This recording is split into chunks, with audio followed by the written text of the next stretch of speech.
como esse tema ele tem assumido. Meu querido, diga aí. para eu poder te ouvir melhor, já que já que por esse tema até não assumir na gente o lugar que precisa, ou a tonalidade, a intensidade aí que precisa. Então, talvez por isso esteja meio clarinho ali. Mas vamos lá, vamos falar hoje de liberdade e igualdade na sociedade. O que é isso? O que é que vocês acham? Pensam, imaginam? Digam aí. Hã? Quem é que está com o microfone aí para fazer um exercício físico? Não, porque senão o pessoal da internet não escuta. Só para... Pode ficar desencabulado.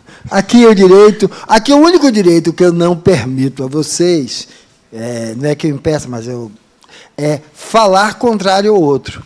Porque aí cada um pode dizer, eu penso que é vermelho, outro dizer que penso que é azul. Se eu não posso dizer, não, quem pensa que é vermelho está errado. Então aqui cada um dá e eu faço a ampliação a partir do que der. Diga aí. Boa noite. Liberdade e igualdade na sociedade. A partir do momento que nós temos liberdade de adentrar qualquer ambiente sem ser, se sentir excluído, né? Se sentir como somos todos iguais, sem aquela situação de a gente se sentir que não é pertencente, né? Então, igualdade, pelo que eu entendo, é isso. É de você, que nós todos somos iguais e podemos participar e estar em qualquer e aonde nós queremos estar. Uma certa relação de pertencimento. Ok, quem mais?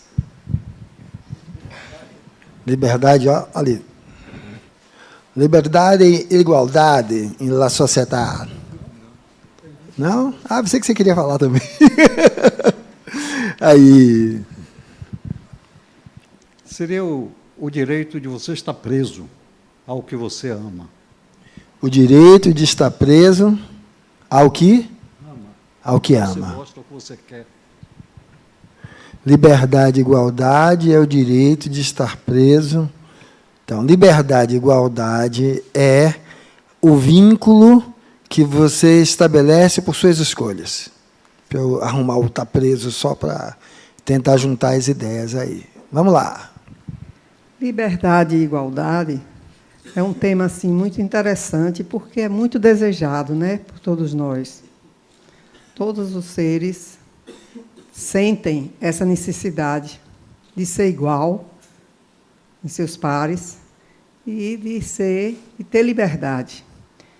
Entretanto, eu acho que a liberdade ela é difícil, porque há uns meios de controle, né, onde todos procuram controlar essa tal liberdade.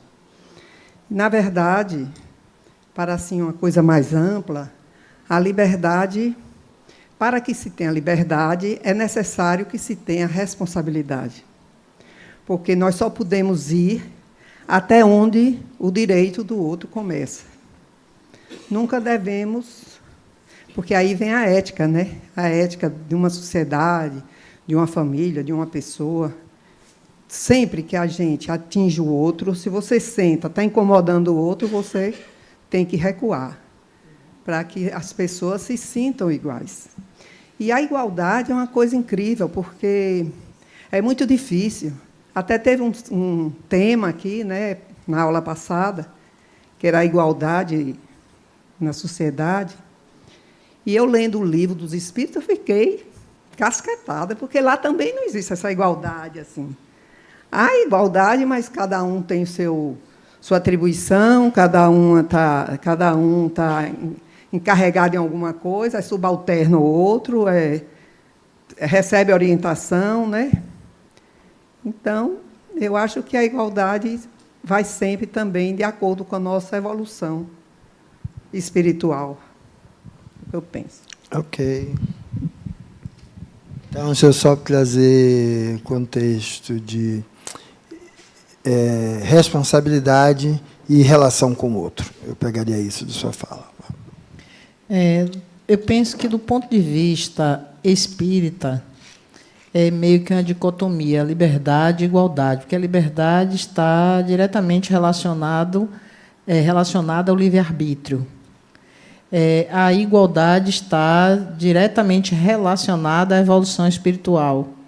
Então, eu penso que liberdade e igualdade na sociedade é um ponto ideal de equilíbrio, mas no processo evolutivo um tanto quanto antagônicos, porque a questão do livre-arbítrio, com a ausência de evolução, de progresso espiritual, de evolução mesmo, leva à desigualdade. Que a desigualdade, a gente até discutiu na última aula sobre isso, nada mais é do que essa diferença de níveis em evolução. Então, se eu tenho um livre-arbítrio, a possibilidade de escolha, para que eu escolha de forma que a igualdade seja um resultado, eu tenho que estar evoluída espiritualmente. E é uma coisa bem difícil, né? Então, ali eu fico com livre-arbítrio e evolução. E Oswaldo agora. Lembra daquela música, Liberdade somos todos nós, né? Então eu diria, a liberdade, é a capacidade, é o ato de você fazer a escolha, de você escolher, sem coerção, né? Estou a fim de fazer isso, estou a fim de fazer aquilo, eu vou. E a igualdade, que diria a igualdade, Fernando? Igualdade talvez seria a posição, talvez o livre-arbítrio. Aliás, se você tem a liberdade de ter a capacidade de fazer a escolha, você tornará igual do que você for coagido, né? Você tem que realmente, aí você não teria a igualdade. Se realmente você for lá força, você não teria a igualdade. A igualdade é você comparar pelaquela sua liberdade, sem coerção, você está escolha ou não, como agora. Eu tenho a liberdade de falar ou não, então é minha escolha. Decidi falar, misturei tudo, bagulho e coisa, estou aqui preso no quesito da igualdade.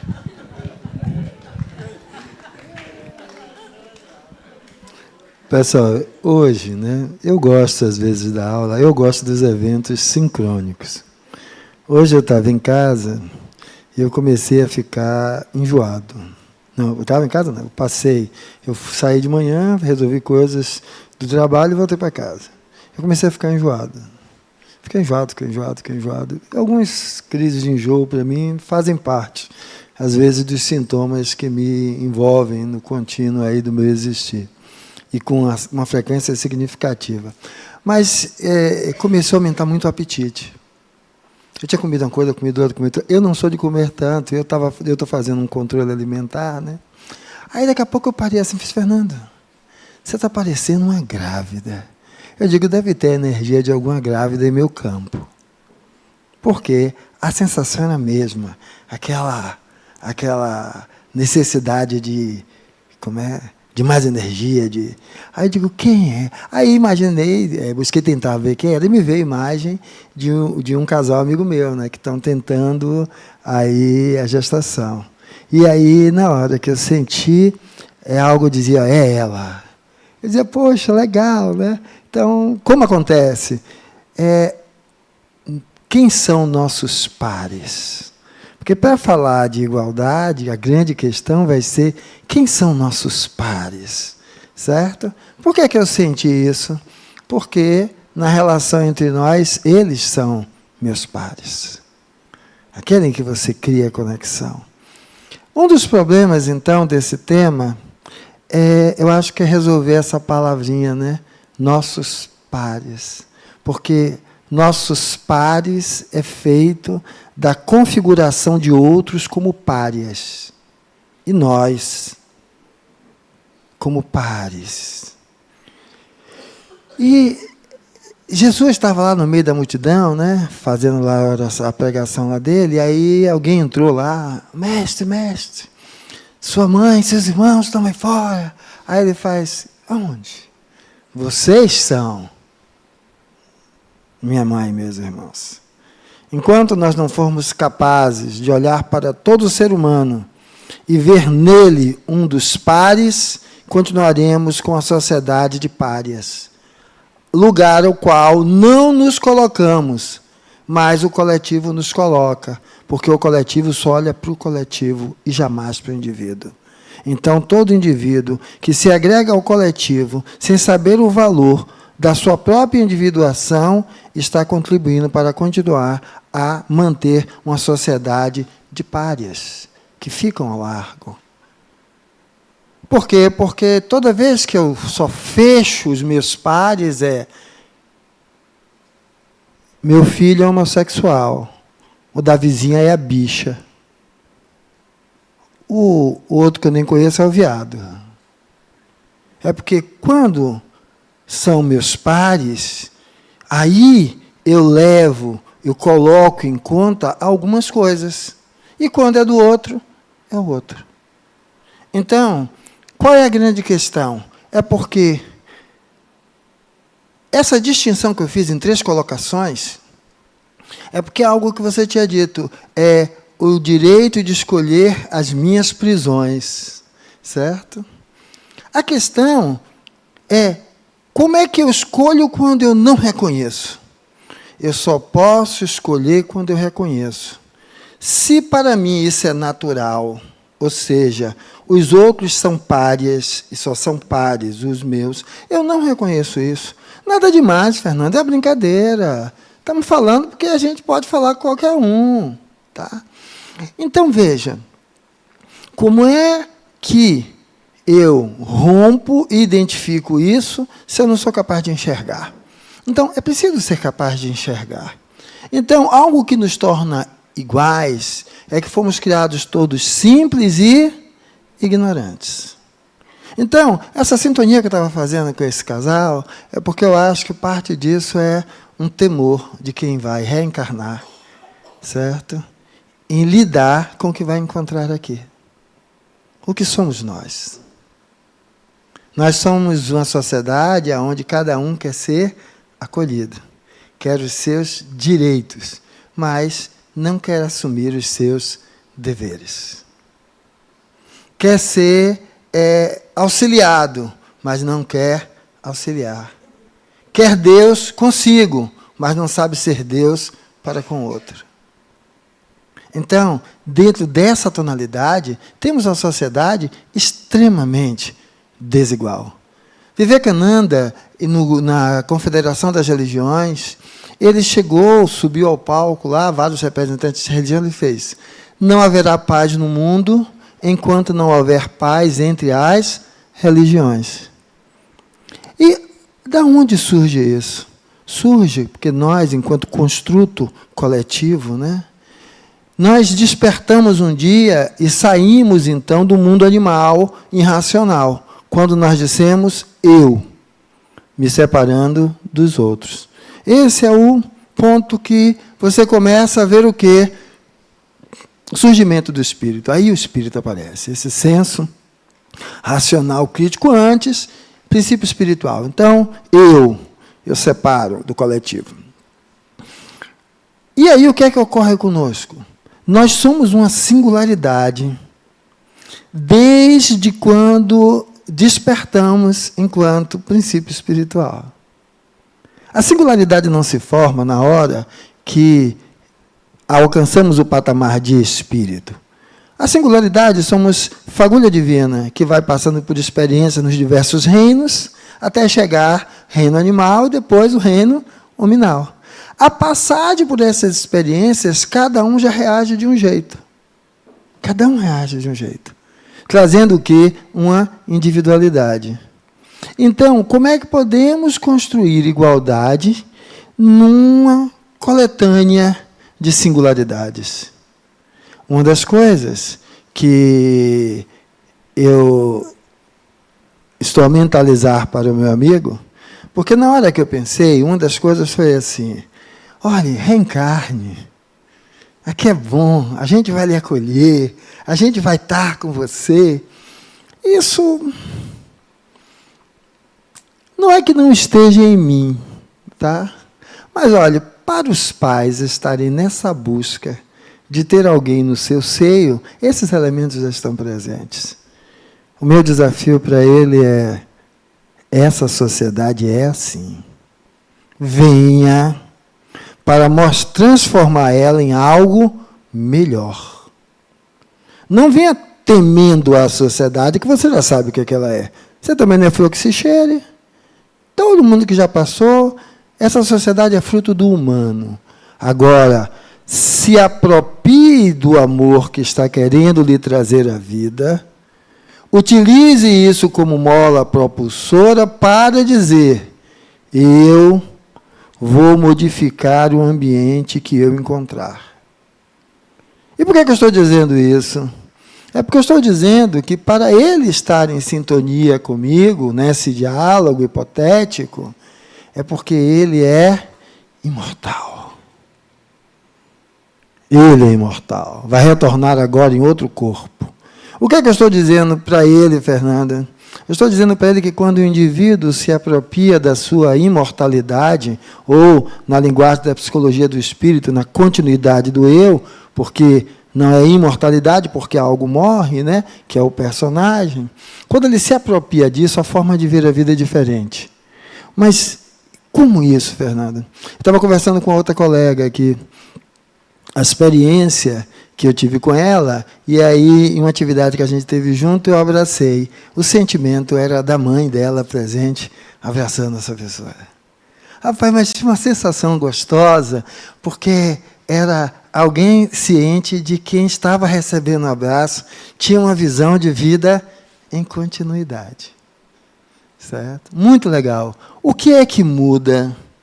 Quem vê a vida em continuidade não se deixa ser detido por nada, porque o que é contínuo não pode ser detido. Porque a prisão que eu escolho estar é a prisão da ignorância. A única prisão para o espírito é a ignorância. Então, quando eu conheço aquilo a qual eu vou estar delimitado, é a ignorância. Cada vez que eu me abro a integrar, certo, o conhecimento, a utilizar o conhecimento, a fazer um olhar crítico sobre essa experiência, integrar a isso outros elementos, eu vou transformando ignorância, conhecimento e sabedoria, que é o uso do conhecimento da forma proativa e estruturante. A cada passo que eu dou nesse sentido, eu torno possível uma sociedade mais igualitária. Como assim igualitária no respeito ao outro? Eu sou uma singularidade e eu passo a respeitar Mercedes como uma singularidade, Eliane como uma singularidade, Ana Rita como uma singularidade. E o que é isso? Se eu respeito Mercedes, eu não posso querer que ela seja quem eu quero. Eu preciso lidar com Mercedes com quem Mercedes é. Essa é a nossa maior dificuldade. Mas, Fernando, por que você tem que fazer isso com Mercedes? Quem quer respeito tem que respeitar o outro. Quem quer liberdade tem que respeitar a liberdade do outro. E que jogo é esse aqui? Se eu quero liberdade e eu tenho que respeitar a liberdade do outro, significa que responsabilidade é a mola mestra. Só a responsabilidade, a autorresponsabilidade, faz com que, em vez de eu imputar ao Oswaldo os problemas, eu diga que eu sou a solução. Por quê? Porque o problema está em mim. Então, liberdade e igualdade na sociedade. Primeiro, reconheça a sua ignorância. Segundo, reconheça a sua ignorância. Terceiro, reconheça a sua ignorância. Quarto, reconheça a sua ignorância. Quinto, reconheça a sua ignorância. Você está aqui aprendendo. E por que você diz isso, Fernando? Porque quando eu não reconheço minha ignorância, eu quero dar as respostas para Mercedes. Eu quero dar as respostas para Estela. Eu quero ser o juiz que vai aferir se o outro está certo ou está errado. Sou eu que tenho que imputar o outro o que é verdade, o que não é verdade? Não. Eu tenho que entender que o quê? O outro é a singularidade. E, a partir daí, criar uma relação de respeito. Então, eu gosto desse tema, liberdade e igualdade na sociedade. Porque, se eu trouxer em mim esse espírito de que eu sou espírito e vivo num contínuo, eu não vou precisar mais temer o outro. Então, eu vou buscar o quê? Me desafiar a superar onde eu estou, aonde o outro não é o meu limite. O outro é um desafio. Sempre será um desafio. Mas o outro não é o meu limite. E, dessa forma, talvez eu consiga fazer algo significativo. Onde começa a sociedade enquanto célula? Aonde? Família. Então, qual é o primeiro lugar que nós precisamos trabalhar liberdade e igualdade na sociedade? Aonde? No nosso núcleo familiar. Então, a partir daí, como eu vou trazer a imagem do olhar do espírito, aonde a minha visão, a minha cultura social do núcleo familiar, eu extingo dela que a morte não existe e a doença é só para os outros. Porque assim, a gente acorda como se não acordar no outro dia fosse uma exceção, e não a possibilidade. Morrer é a verdade mais nítida e certa. Todos nós vamos morrer. Mas a gente vive como se isso não fosse ocorrer. Se falar, tem que... Doença existe para os outros. Ou seja, eu como mocotó, fato, feijoada, tomo cachaça até não sei quanto, e o seguinte, não adoece.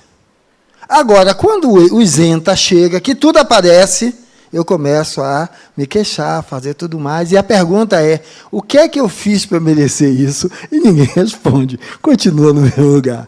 Então, sociedade é um lugar onde a gente precisa trabalhar o quê? Responsabilidade e consciência. É isso que nós fazemos com nossos filhos. A maioria esconde dos filhos a possibilidade, tanto do morrer, como da presença da doença. Como se falar da doença fosse falar do doente. Doente é a condição que você se coloca frente à doença. Porque você só é doente se quiser. Você pode ter a doença, mas ser doente é uma escolha. Certo? Fernando, o que é que você está falando? Igualdade e liberdade. Stephen Hawking, tetraplégico. Era mais livre do que muitos que mobilizavam todo o corpo. Mas, Fernando, você está indo para uma questão abstrata. Não é tão abstrata assim, não. Eu estou descrevendo aqui. É preciso saber de que liberdade nós estamos falando. A liberdade que eu quero é a liberdade de encarar todo desafio, nem como castigo, nem como provação, nem como resgate.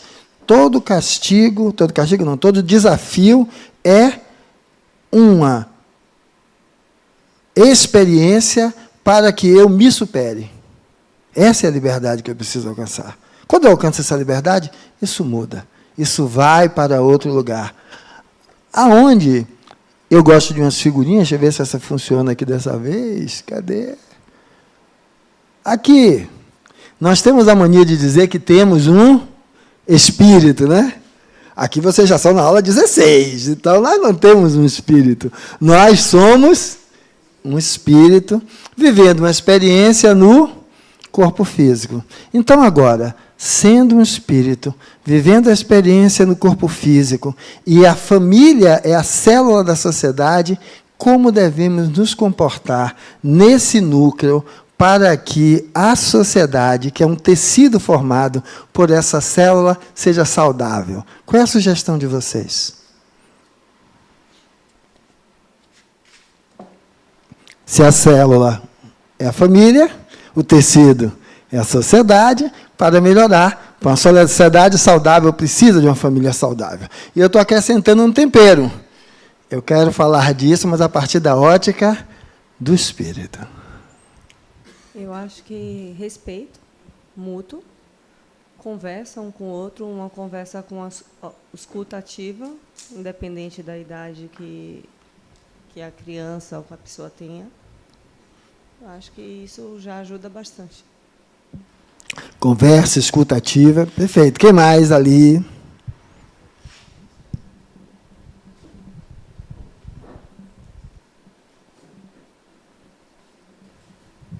Eu acho que respeitando o outro como um espírito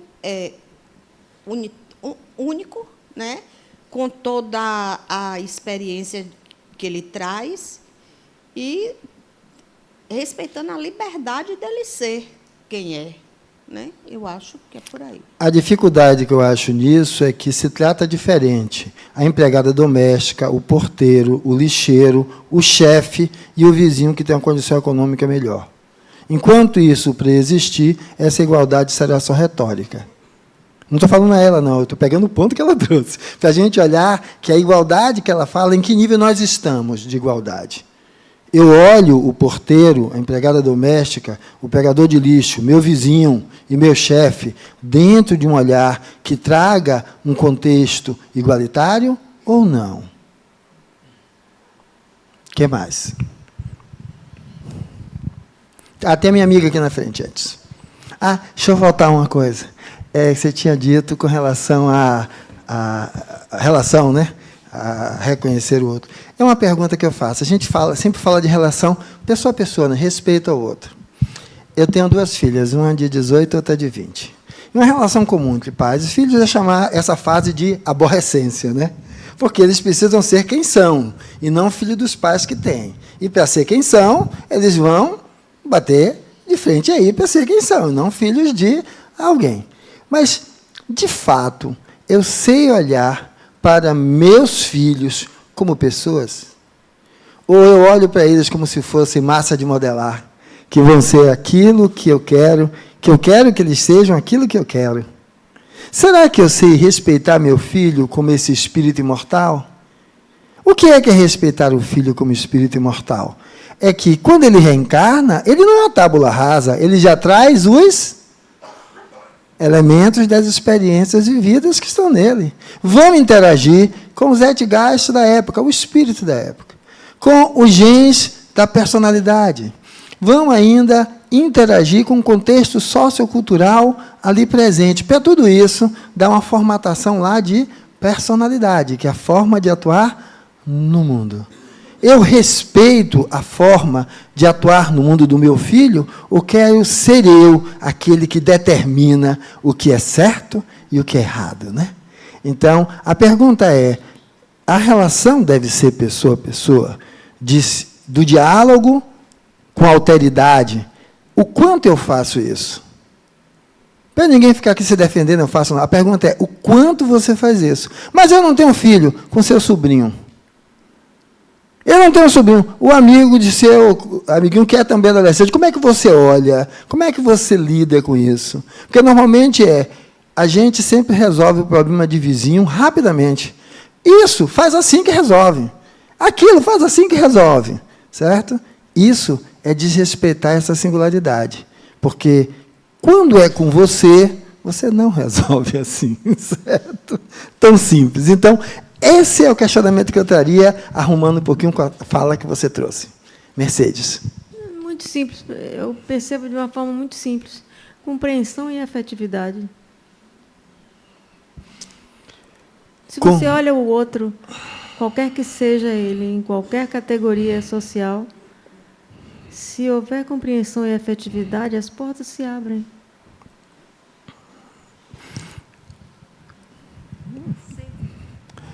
Compreensão e afetividade. Também, boa fórmula, como a minha amiga tinha citado, outro meu amigo citou. A minha pergunta agora é, o meu movimento para com o outro é de compreensão ou de julgamento? Tem um caso comum aqui na Bahia, o casal Nardoni, né? É Nardoni, né? Que eu sempre confundo Nardoni com Nardelli, que cortou a tela de proteção, jogou a filha de lá, a menina morre, certo? Aqui no Brasil. Certo? São Paulo. Quando eu li aquilo, a minha pergunta foi, Fernando, você é capaz de fazer aquilo? Eu disse, eu sou.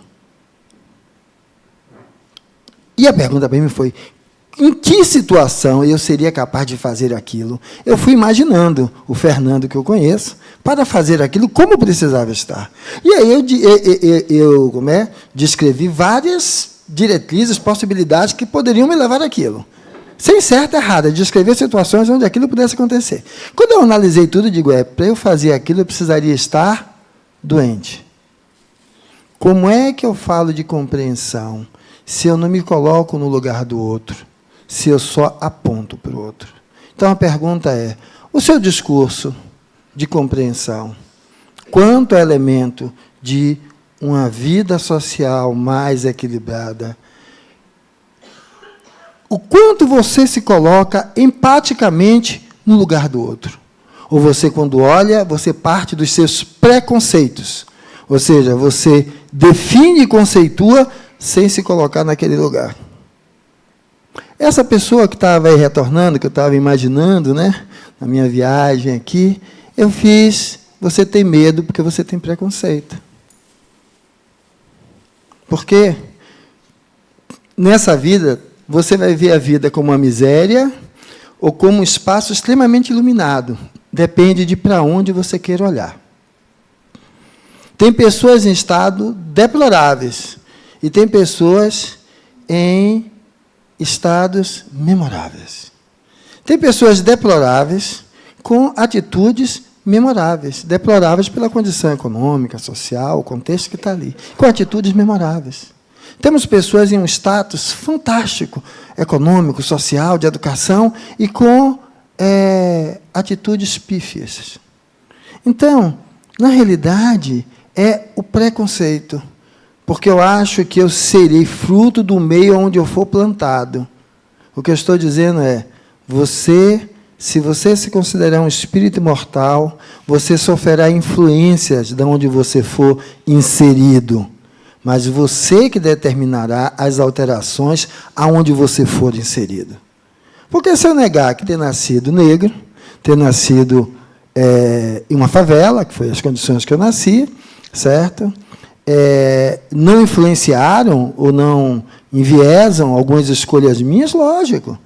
Ter sido o primeiro filho, certo? Sexo masculino, tudo isso enviesaram, são coisas que vão estar relacionadas. Então, são influências. Mas quem eu serei nessa sociedade não é resultado dessa influência. Aí é resultado da onde eu olho para o nível de quê? Qual é o nível de afetividade que eu tenho? Eu cobro a afetividade do outro ou eu dou a afetividade do outro? Fernando, você está falando o quê? Oração de São Francisco. Não a primeira fase. Eu gosto da segunda. Ó Mestre, fazei com que eu procure mais consolar que ser consolado, compreender que ser compreendido, amar que ser amado, pois dando é que se recebe. Então, afetividade, a sua afetividade é algo que você cobra ou algo que você dá? Eu dou, mas eu brigo quando ele não me retribui como eu quero. Então, você não está dando, você está vendendo, trocando. Trocando quer dizer, querendo algo de investir, querendo algo de volta. Eu não digo nem investindo, porque eu amenizaria. Você está vendendo. Quando você me dá, você me dá. Quando você cobra de volta, você está vendendo. Agora, antes de você me vender, você deveria me perguntar se eu estou a fim de pagar o que você quer como preço.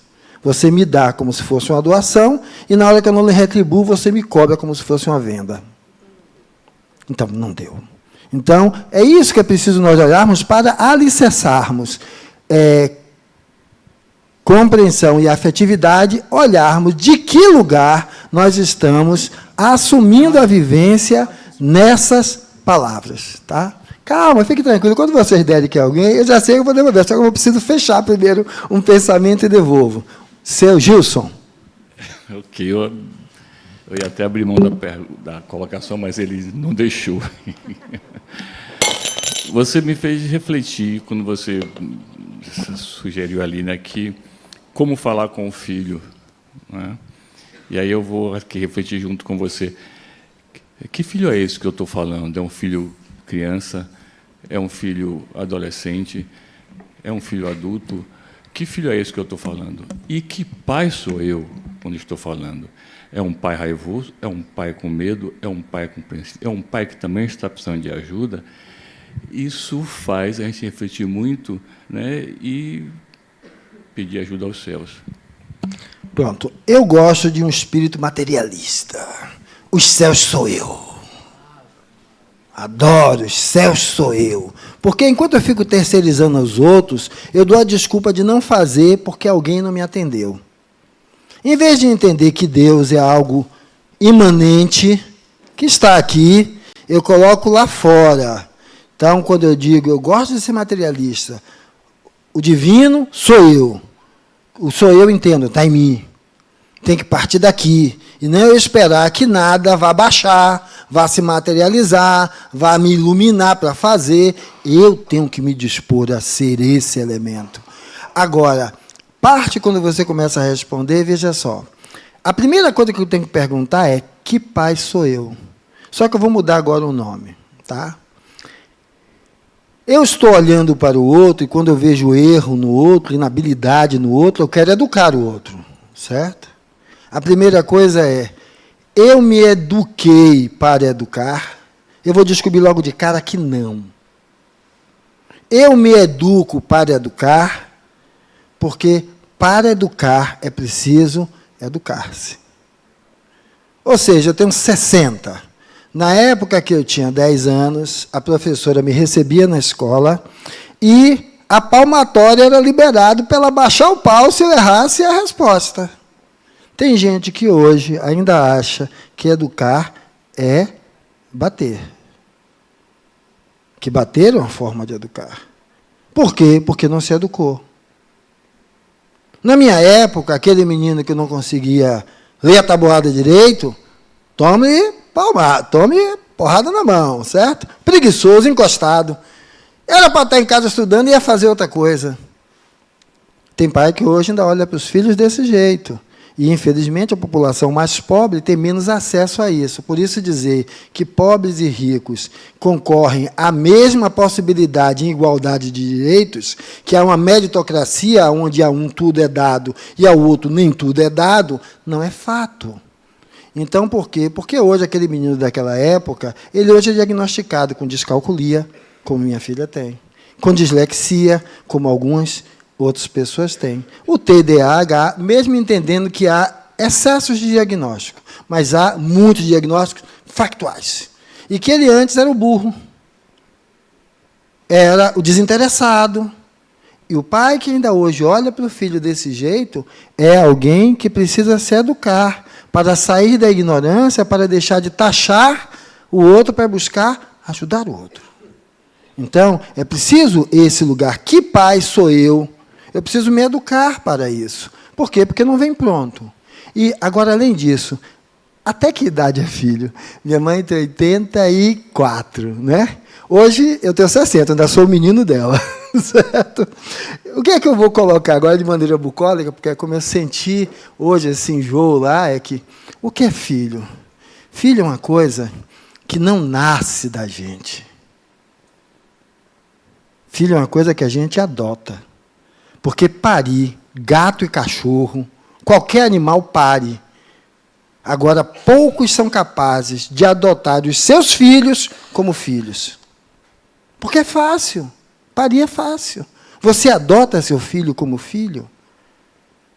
Ou ele é a massa de modelar que você quer que seja do jeito que você quer? Você adotar seu filho como filho é respeitar seu filho como pessoa. Seu elemento auxiliá-lo na sua jornada. Reconhecer que ele vem de um patamar da trajetória evolutiva dele e você da sua. Então, respeitar essa diferença. Se dentro de casa eu faço isso, eu estou educando meus filhos a, fora de casa, fazerem a mesma coisa.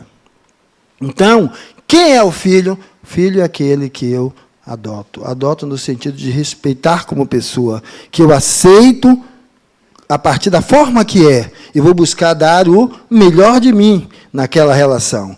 Certo? E que pai eu sou, eu tenho que olhar. Literalmente, reconhecer que pai que eu sou. Porque se eu não consigo reconhecer que pai que eu sou, eu não sei lidar nem com limites, nem com transgressões.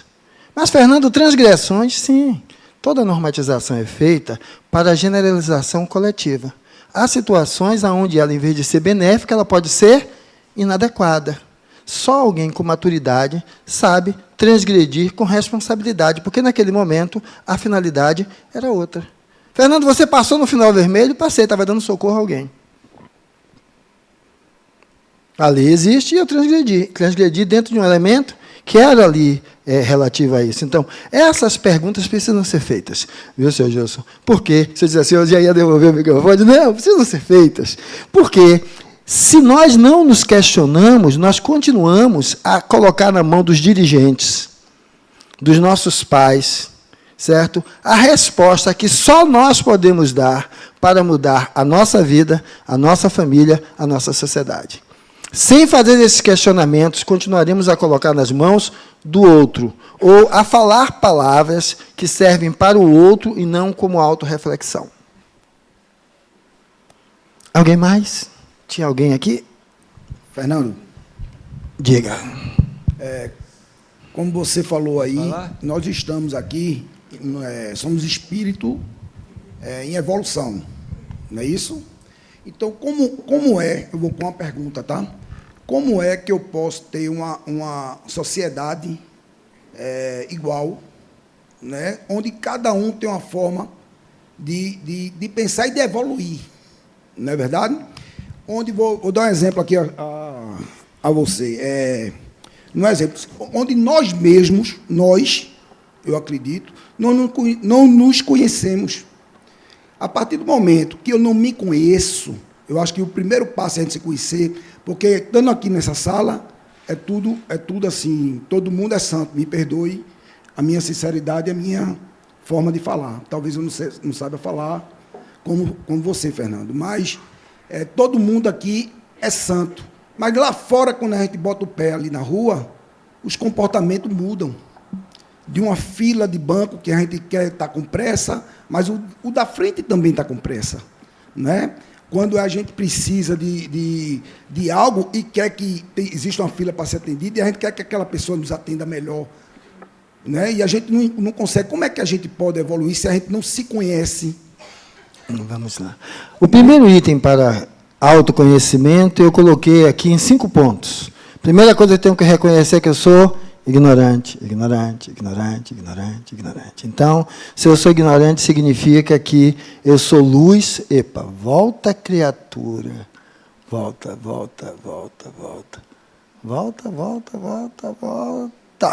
Significa que eu sou luz e sombra. Então, assim, eu não quero ser seguidor de Mercedes. Mercedes tem muitas coisas iluminadas. E tem coisas ainda sombrias, certo? Eu não quero ser seguidor, eu quero até andar com Mercedes. Mas Mercedes não, vou deixar Mercedes livre. Eu não quero ser seguidor de Jesus. Não quero ser seguidor de Jesus. Eu olho ele como exemplo, um farol, mas eu sei que Jesus foi Jesus. Fernando só pode ser Fernando. Jesus deu passos relativos ao tamanho das pernas que tinha. A minha não tem o tamanho da dele. Agora, se eu, com certeza, olhar para o tamanho das minhas, eu ultrapassarei ele. Mas, Fernando, como é que você está dizendo que você vai ultrapassar Jesus? Ele disse isso lá, está dito. Se tiverdes fé do tamanho de um grão de nós, você mova-se essa montanha, ela se moverá. Vocês poderão fazer mais do que o que eu já fiz. Então, se desafie. Então, a primeira coisa é, para você assumir uma atitude para modificar o ambiente ao seu redor, não espere que o outro seja perfeito. E nem queira ser perfeito. Assuma quem você é e busque dar um passo além da ignorância, integrando, aprendendo algo mais. Então, para mim, o passo é esse. Agora, além disso, para uma sociedade em equilíbrio, é preciso lutarmos por coisas comuns.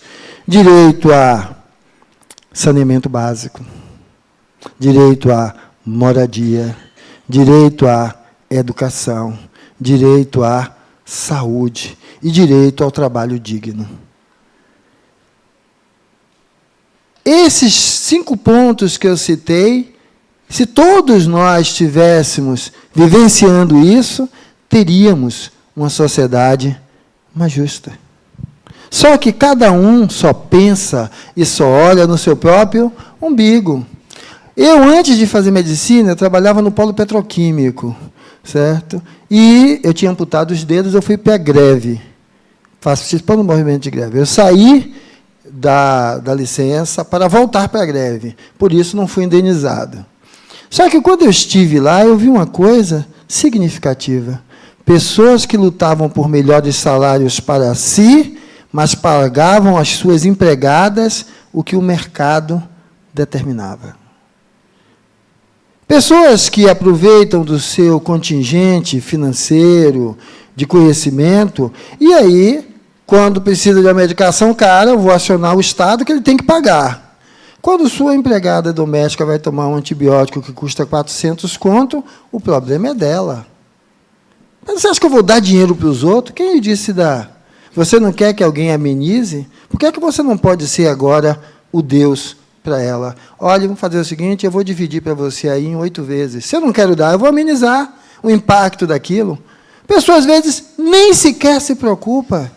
Então, o que eu estou descrevendo é que é preciso nós defendermos aspectos básicos, porque uma sociedade onde não há esses horizontes, a tendência é o quê? A violência cada vez mais crescente, como é a nossa. O que é que eu invejo quando eu vou à Europa? Eu invejo a segurança. O resto eu acho que é administrável, mas a segurança não tem como. Você sai com um telefone aqui na mão, o risco não é perder o telefone, não. É você perder a vida. Porque lá já tem lanceiro, né, que puxa a carteira, mas é você perder a vida. Então, como lidar com isso? Primeiro, não querer que todos sejam iguais, porque não são. Não querer que alguém seja o iluminado para fazer, não. Começa a partir de mim.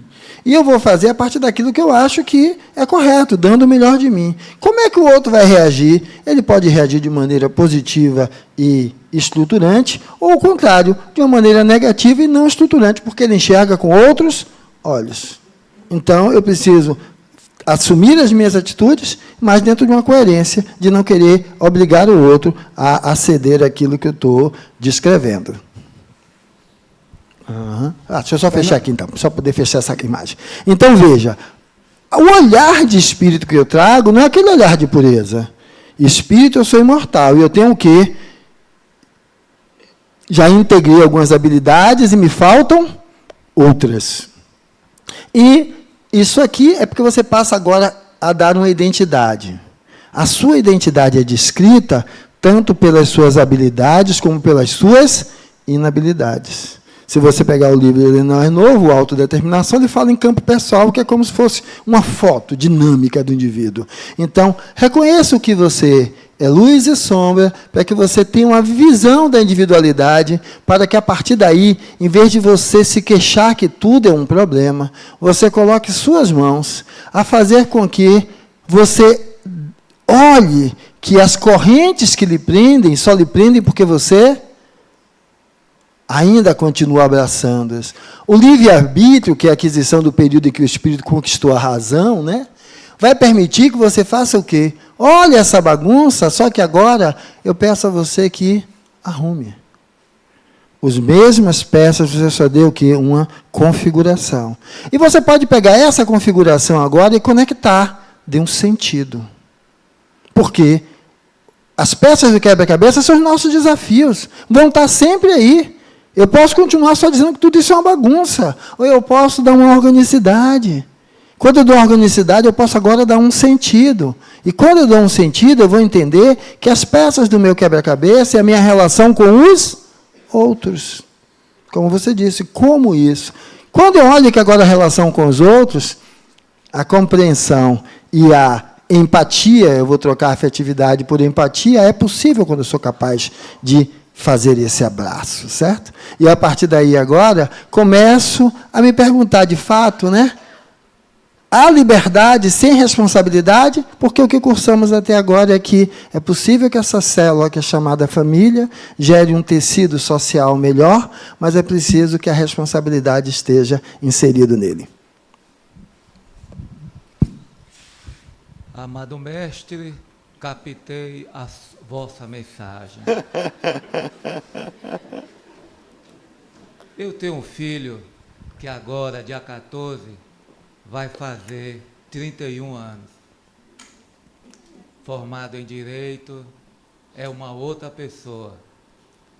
Como você falou na moldar, o pai moldar, eu ajeitava aquele garoto, vamos para a escola, falava com todo mundo, falava com o vigilante, o vigia, o gari que estivesse na rua, com toda aquela humildade, falando com ele, e ele copiando.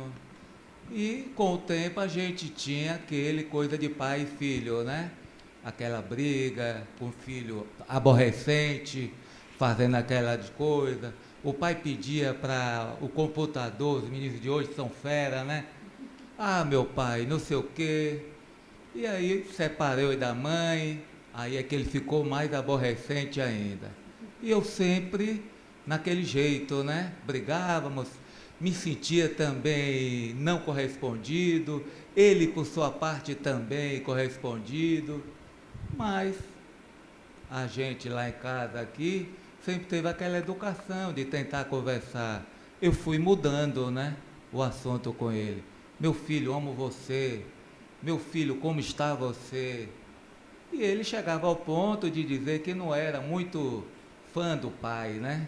Mas com o tempo, agora aos 30 anos, ele casado, ele já querendo, talvez, vendo o que é ser pai, o que é ter filho, ele chega para mim e diz, meu pai, me perdoa.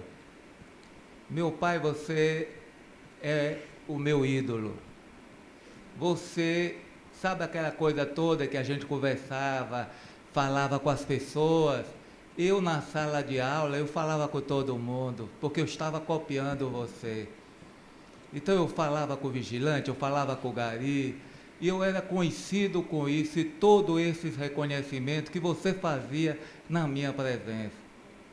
Então, agora, em homenagem aos 31 anos dele, filho, se você estiver me ouvindo, está aqui, meu garoto. Aquele abraço. Lindo, lindo, lindo. Pronto aí. É o que eu teria a dizer para a pessoa que estava na minha mente, o seu discurso. Meu querido, veja que esse tipo de recepção é a melhor recepção possível. Não vai lhe impedir de se debater com os reveses da vida. Não vai lhe impedir de ter suas raladuras. Não vai impedir de ter as suas quedas, mas vai fazer com que, no momento que você olhe com mais carinho, você reconheça o que também faz parte de sua formação. Se permitir a experiência. Porque o que é isso? Um espírito que se permitiu a experiência de troca com outro espírito quando ele escolheu como pai. E que, para adoçar, eu podia dizer, não, vai ser tranquilo, não, vai ser tudo isso que você descreveu. Brigou, achou ruim, depois que passa, é porque a adolescência hoje demora um pouquinho mais, né? Antes era um pouquinho mais cedo. Aí vai assumindo e dizer, olha, como eu admiro você. Porque vai mudando, vai dando a experiência, vai saindo da ignorância de não ter vivido para o pragmatismo da experiência na pele. E aí é aquilo. A liberdade sem responsabilidade, não sei. Mas vamos lá. Me olhei no espelho e perguntei, quem é você? E ele me respondeu, suas escolhas. Porque isso, ali é uma dama, né? Mas eu poderia ver o cavalheiro. Olhar para o espelho e dizer, quem sou eu? E aí o espelho responde, suas escolhas. Mas ele dizia, mas ele só briga comigo. Aí o espelho diria, é uma questão de tempo. Toda semente que é plantada precisa de um tempo para maturar, romper a casca, brotar e tornar-se, então, a árvore frondosa. Como a paciência lhe foi parceira, você agora desfruta do esplendor da semente que você ajudou aí a cultivar. Vamos lá. Fernando, continuando ali, meu amigo teve 1, eu tive 5. Nós dois. Boa família, né? Não existe regra, na minha opinião, para educar cada um com a cabeça diferente. Cada um tem uma forma de pensar. E aí, uns, você tem que falar mais grosso, o outro você tem que realmente conversar, porque ele não aguenta a pressão. Graças a Deus, todos já me deram 4 netos, saíram de casa, só falta um que faz medicina na Baiana.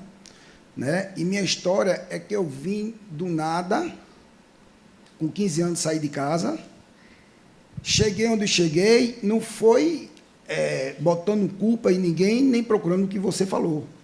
Eu procurei fazer o bem e trabalhar dentro das minhas condições para sustentar minha família e botar meus filhos no melhor colégio que eu podia pagar, que é deixar educação para ele. Só isso.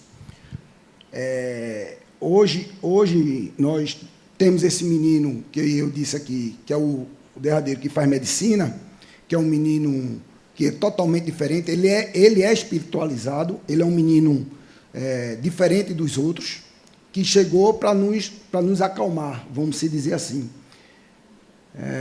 Quando eu falei naquela hora, talvez você... Só precisa que você seja mais xuxinte e direto, porque senão a gente perde o fio do resto. Quando eu lhe disse naquela hora que nós estamos em evolução, nossos espíritos, eu não posso, ela pensa de uma forma, eu penso de outra, os espíritos, né? Que eu estou aqui porque ela me trouxe, agora me deu vontade de aprender e de fazer perguntas. Né? Eu estava caladinho até o início E aí eu pergunto a você, eu sinto uma dificuldade,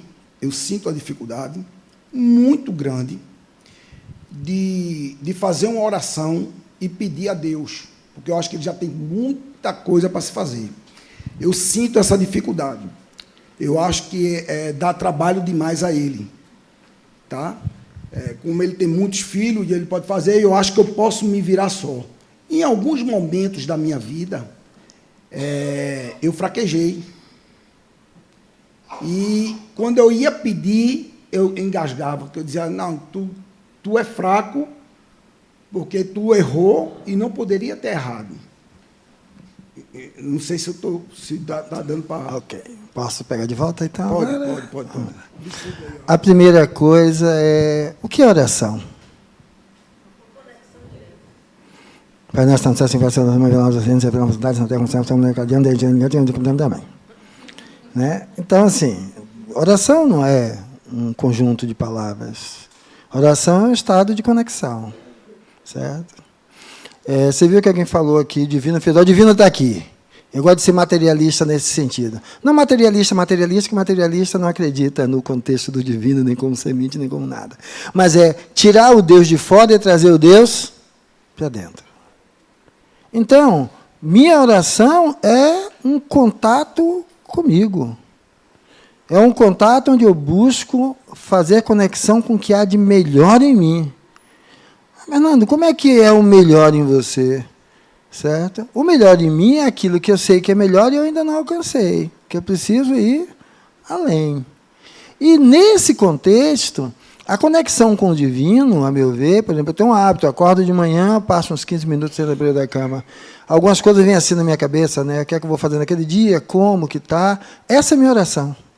Quando eu começo qualquer trabalho aqui na casa, normalmente eu começo sem nenhuma oração. A não ser quando o grupo precisa, né? Porque às vezes você dá aquela serenada, ele é útil. Mas estou descrevendo que a minha oração não é aquela que eu fiz ali no início para o grupo estar junto. Não, a minha oração é essa. É o contato de, ao despertar, reconhecer o que sou, um espírito em uma trajetória de aprendizado evolutiva, busco dar o melhor de mim, sei que não conheço muito, sei que conheço muito pouco do que eu gostaria de conhecer, estou disposto cada vez a buscar aprender com aquilo que aparece, e sei que de vez em quando vira e mexe aqui e ali, hoje, amanhã, depois e no outro também, e dou minhas escorregadas. Mas a ideia é como dar o melhor de mim. Essa é a oração, nessa conexão, respeitando o outro. Uma das coisas é que nós temos o hábito de nos culpabilizar, né? Que a gente cobra da gente, que a gente bota o sarrafo alto demais. Mas aí quando eu estou configurando essa resposta, não para meu amigo Aníbal, mas no conjunto de todos nós. Veja só, a vida em sociedade é uma conquista humana. Ou seja, essa foto simboliza um ato de amorosidade, de afetividade um ali com o outro, né? Lógico que isso não começou exatamente desse jeito, mas vínculos aí presentes. Depois, relações de cooperatividade, porque sozinho o dinossauro chegava lá e, crau, comia você, certo? Então, em grupos, você conseguia se defender.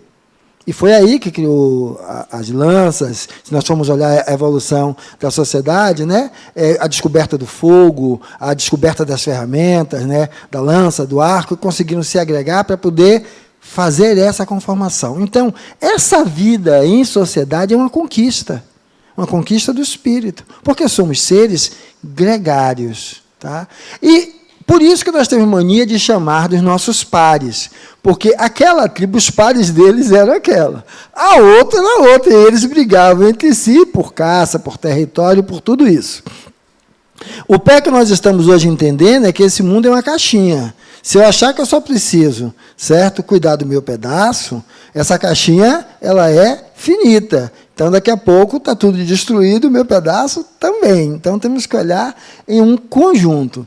Então, o que é preciso fazer? É que se eu começo a ver desse jeito, e olhe, chegou um momento onde essas sociedades que começaram a ser formadas, saindo então daquela sociedade de caça, né, que vivia de caçar e utilizar o alimento que existia na região, escasseava, ela ia para outra, éramos nômades, né, aprenderam a plantar a agricultura, a pequena pecuária, de criar pequenos animais, e aí se fixaram.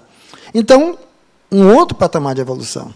E depois você vai começar a encontrar essas situações onde a pessoa morria e ela é enterrada com os seus pertences, na ideia de que havia uma continuidade de vida após a morte. Então, agora, eu saio de uma sociedade individualista para uma cooperatividade, onde há competitividade entre clãs, mas há cooperatividade, certo, dentro daquele meio, onde eu passo agora a trazer a ideia de que a vida ali, então, continua, então há uma continuidade. Se há uma continuidade, tudo que é elaborado aqui não termina. Então, isso ainda há outras perspectivas. Então, frente a esses olhares, o que é que eu vou começar a perceber? Primeiro, não tem muito cabimento me isolar para evoluir. Tá? Eu vou fazer, quando eu estou falando isolado, não estou fazendo crítica a quem faz os seus retiros espirituais, não. Eu posso fazer o retiro que eu quiser, mas depois eu tenho que voltar aonde? Para a sociedade. Porque eu quero ver fazer isso é aqui. É fácil ter 10 pets e amar os 10 pets. Em vez de amar 10 pets, continue tratando, cuidando. Ame uma pessoa. Escolha uma pessoa para amar. Aquela que não vai lhe retribuir como você quer. Porque o pet, você não dá comida, dá umas 2 chutes, ele vai voltar de novo ali com você. Porque vai ficar ali. Já foi criado por você. O outro não. O outro não é assim. Então, vá viver com o outro. Isso é que é aprender a viver sociedade. O outro que é diferente de você, que pensa diferente, que faz escolhas diferentes. Essa é a experiência da evolução em sociedade. Mas por que tem que ser diferente? Se não houvesse diferença, a sociedade não evoluiria.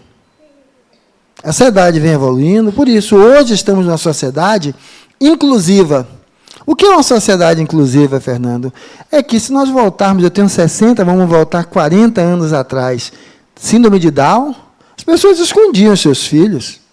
Um pouco antes disso, um filho com uma deficiência era escondido. Hoje não. Hoje, certo? Nós trazemos isso à luz. A pessoa não eu vou esconder porque meu filho não tem direitos, ele recebe suporte adequado. Então, estamos numa sociedade mais inclusiva. E que é útil, porque justamente a partir daí só é possível respeitar a singularidade do outro quando somos inclusivos e não marginalizadores, porque normalmente é o nosso perfil, a gente marginaliza, certo? Então, quando a gente vai olhar isso, o que é que eu estou querendo dizer? Que eu estou falando de inclusão e de marginalização. É de que é preciso que a minha conduta para comigo seja o seguinte. Quando eu disse que eu não quero ser seguidor de Jesus, porque o Jesus que eu coloco é muito lá em cima. Eu quero ver o seguinte, olho para Fernando, eu sei quais são as minhas dificuldades, como vocês veem, muitas das de vocês. Se não veem algumas, comece a escutar o outro, certo? E ver o que o outro traz, que reverbera ali em você. A partir daí, o que é que eu devo fazer? Eu devo me desafiar. Para melhorar a sociedade, eu tenho que me melhorar.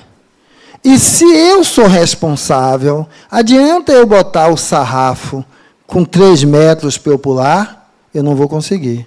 E vou ficar sempre dizendo que eu não consigo, que eu preciso de um banco, que eu preciso de ajuda.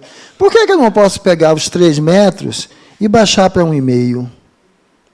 E começar saltando aonde eu consigo. E aos poucos ir ampliando. Então, a primeira coisa é, deixe de tomar o outro como parâmetro de você.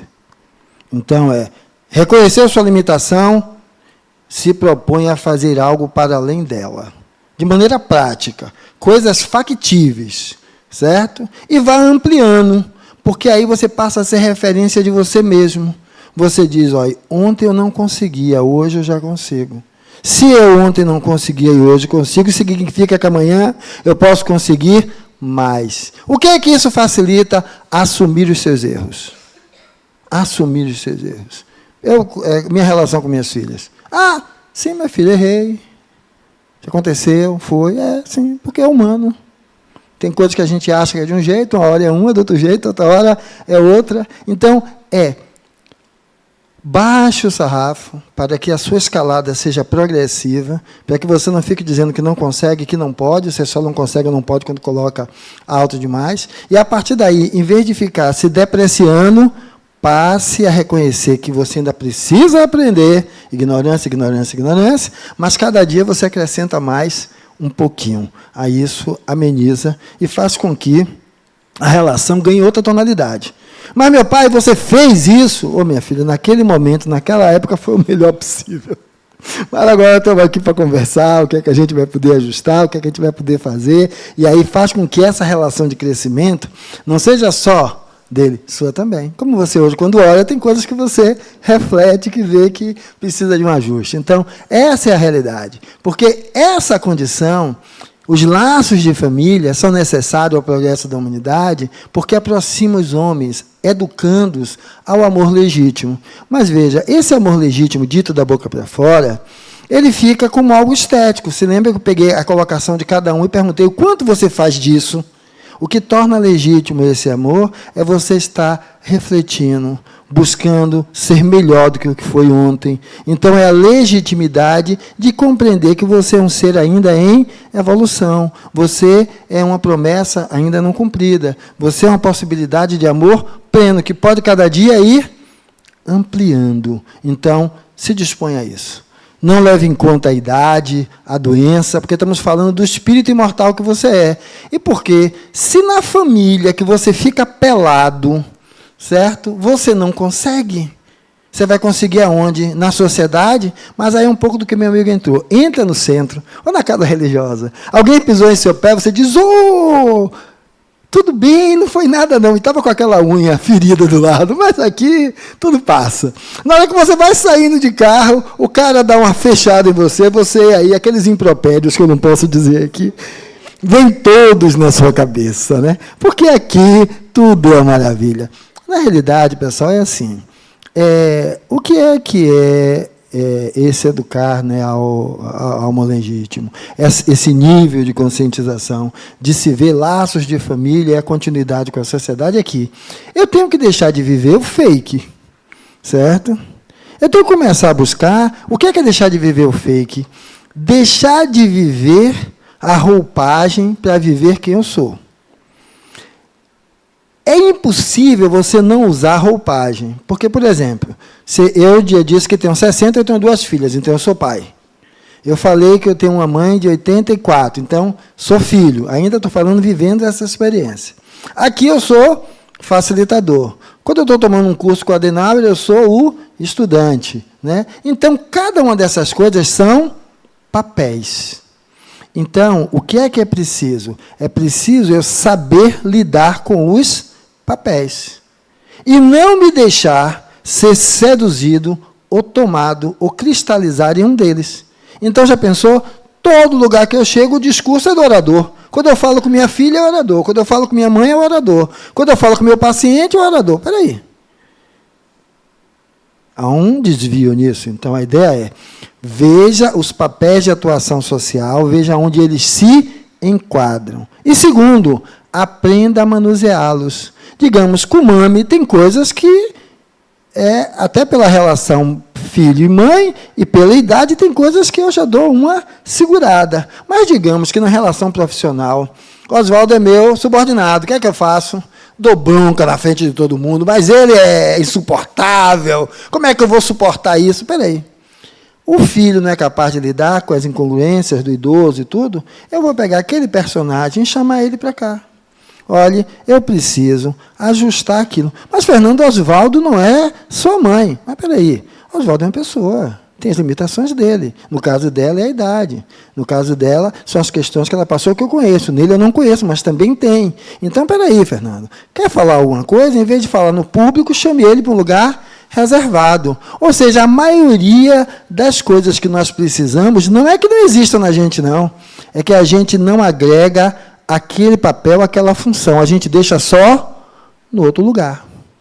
Reconheça como você é nos outros papéis, para o lidar com os papéis, que então é você aprender a lidar com a sua sociedade interior. Porque eu digo que eu sou Fernandos, né? Cada um dessas figuras é um Fernando. Eu sou uma sociedade, eu sou um condomínio interno. Então, quando eu aprendo a lidar com isso, isso vai mudando. E quando eu trouxe a ideia dos filhos, e eu citei agora com Oswaldo falando da mãe, é que nossos filhos são espíritos. Então, se no núcleo familiar eu aprendo a respeitar como tal, eu tenho que respeitar na minha relação fora da família. Mas como fora da família? É porque é dentro da família. Quem não consegue identificar um ambiente profissional como sua família também, é complicado. É a família do trabalho. Então, quando eu estou aqui, eu digo aqui, a harmonia é minha casa, é minha família, porque para mim também os laços são muito parecidos. Porque você começa a estender essa relação, porque a relação de família não é por causa de uma carga genética, é por causa de um compromisso pessoal. Um compromisso de troca. Então, você vai ampliando. Então, quando eu amplio, sim, vai ser muito, eu vou ter uma forma muito mais ética de lidar, compreendendo, então, a liberdade como direito natural do homem, e essa internalização representa a importante aquisição, onde agora eu não reservo apenas aos meus pares, mas eu entendo como pares o humano, que está convivendo comigo, e, a partir daí, esse exercício me leva a adquirir a noção de direito e dever para com a sociedade. Isso que se estabelece dentro desse lugar. E porque a sociedade é uma grande teia, uma teia enorme, que essa teia vai revelar o quê? O espírito que eu sou, né? Qual é o significado de igualdade e liberdade? Aquela pergunta inicial que tínhamos feito. E depois do que foi aqui trocado, né? Então, a pergunta é, aonde eu estou em tudo isso? Porque quando eu pergunto onde eu estou, é que assim, eu começava eu tenho quanto tempo, rapaz, aqui? 25, não, um ano a mais, 26 anos agora. Que eu era meio religioso, aí na minha primeira separação conjugal, eu terminei sendo atraído à casa espírita, porque a cabeça, eu era médium já, né? Percebi algumas coisas, eu fiquei na dúvida se eu era maluco ou se eu estava lidando com espíritos. Aí eu terminei procurando a Adenauer, que era espírita e psicólogo, e aí a coisa arrumou. Aí eu saí do ar religioso para acompanhar, porque aqui essa casa tem uma coisa fantástica, certo? Não tem um espírito principal. Nada contra as casas que tem. Eu estou dizendo que a ausência de alguém a quem eu vá reverenciar, eu preciso reverenciar o movimento de respeito ao outro, do trabalho conjunto, das decisões colegiadas ali, reunidas. E isso, para mim, é de tamanha importância que a ausência do espírito principal, aliás, existe, desculpe, Francisco de Assis, mas ele não baixa em ninguém, né? Então, tranquilo. Então, essa coisa, em mim, tem um significado de chamar uma autorresponsabilidade. Mas, Fernando, e os seus mentores? Nunca pedi o nome de nenhum deles. Não tem CPF, não tem carteira de identidade. Eu sinto, às vezes, uma presença, mas o que eu sempre julgo é ao que a minha troca com eles tem me levado. Boas coisas, legal. Coisas não tão boas, Nem tanto. Mas a relação sempre é de igual para igual. Eu não boto nenhum deles no pedestal e nem coloco nenhum deles no umbral. São pessoas com as quais eu vou aprendendo. Então, o significado de igualdade, igual para igual, liberdade, o trabalho com os espíritos é um trabalho de alteridade. Tá? Não dá para ser um trabalho de subserviência. Não estou dizendo que onde tem o espírito principal ou o médium principal há subserviência. Eu estou falando de não se deve desenvolver uma relação de subserviência, porque é uma relação de igual para igual. Como cada um monta o seu casamento com o encarnado ou desencarnado que gosta, é uma questão pessoal. Eu estou falando da liberdade que essa casa me dá, e nisso poder ser algo para mim assim muito valoroso. Porque isso modifica, porque isso mudou a minha percepção de direitos e deveres. Os direitos e deveres não é mais pautado no inefável. Não é o Deus que vai me fazer. É eu que tenho que fazer aquilo. Então, no momento que você faz uma moção em prol do auxílio de alguém, é a presença de Deus se fazendo ali através de você. O Deus que reside dentro aí de cada um. É você poder vivenciar isso em uma densidade maior. Né? E, a partir daí, você vai começar a compreender as competências. Como o meu amigo ali colocou e alguns outros colocaram, cada um está num patamar diferente. Né? Então, veja só, dá para construir um prédio só com engenheiro? Não. Dá para fazer atendimento num hospital só com médico? Também não. Então, as diferenças não impedem que façamos o trabalho. Vamos adaptar cada etapa do trabalho ao que cada um tem competência para fazer. E, justamente por isso, não dá para se pensar em uma sociedade que poderia ser justa no momento que eu dou tudo para todo mundo. Ou seja, eu pego tudo. Hoje, se fosse possível, juntava a galera toda aqui, vendia, pegava todo o dinheiro, dividia igualmente para todo mundo. Se eu fizesse isso, depois de algum tempo, o que é que ia acontecer? Um comercializa, certo? O outro gosta de ficar de perna para cima. Daqui a algum tempo, estaria as mesmas diferenças, porque cada um conforme as suas aptidões e competências para lidar com aquilo. Então, isso vai fazer parte o quê? Do humano. E, a partir daí, vamos ver de como um influencia o outro, como essas relações aí se estabelecem. E, desse jeito, eu passo agora a ter uma foto de quem sou eu dentro dessa sociedade. Então, a liberdade e a igualdade está partindo de um ponto onde eu estou vendo. Eu vejo as adversidades, eu vejo que a diferença de competências e aptidões, e como é que isso influencia a forma como a gente lidar com as relações, buscando cada vez um espaço melhor. Perguntas?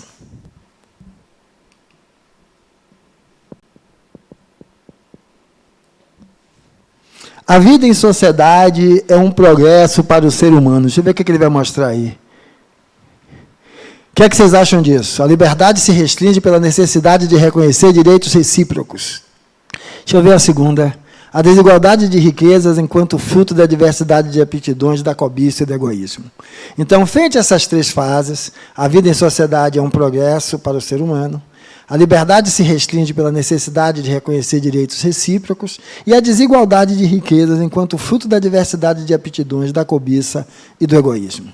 Como é que vocês veem isso dentro dessa temática, então, sociedade? Algo que vocês queiram aí, ou perguntar, ou contribuir, ou fazer alguma colocação frente a isso. Ali.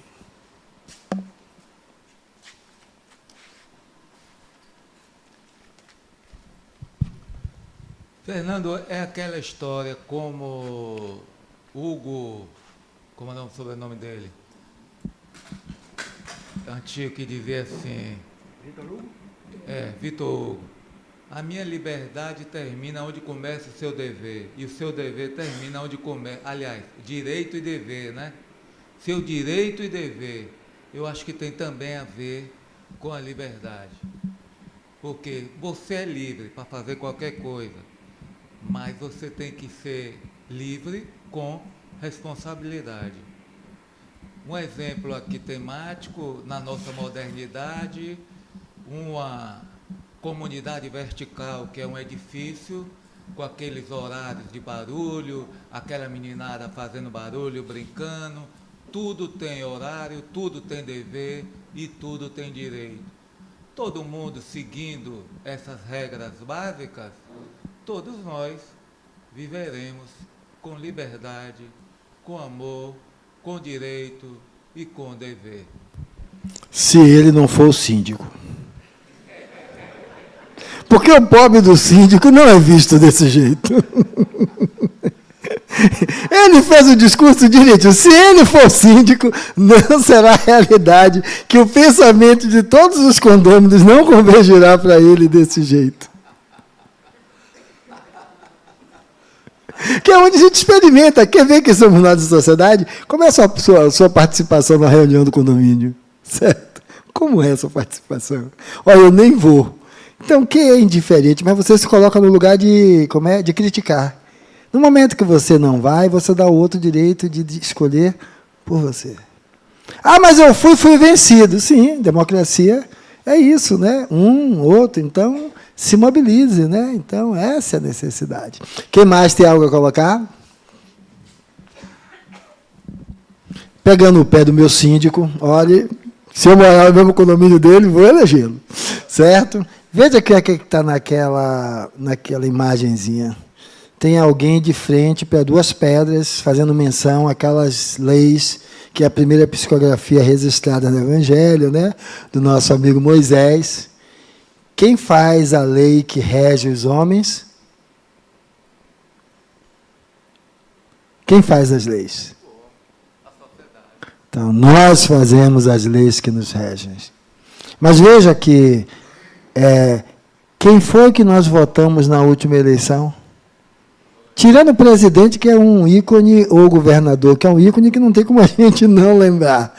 Deputados, senadores, porque sem eles, os ícones, seja do Estado, seja do país, seja do município, que esse a gente lembra, eles não governam.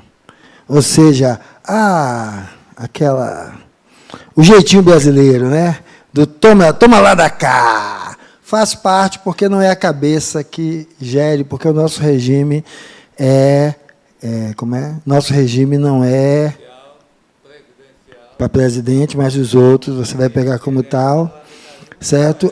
Não é um regime de monarquia, onde alguém define. E veja só, quem nós votamos? Aí depois, quem nós votamos defendeu o quê? Quem nós votamos esteve envolvido em quê? Faz o quê? Como é que a gente... Não, mas isso é politicagem. Mas você não reclama?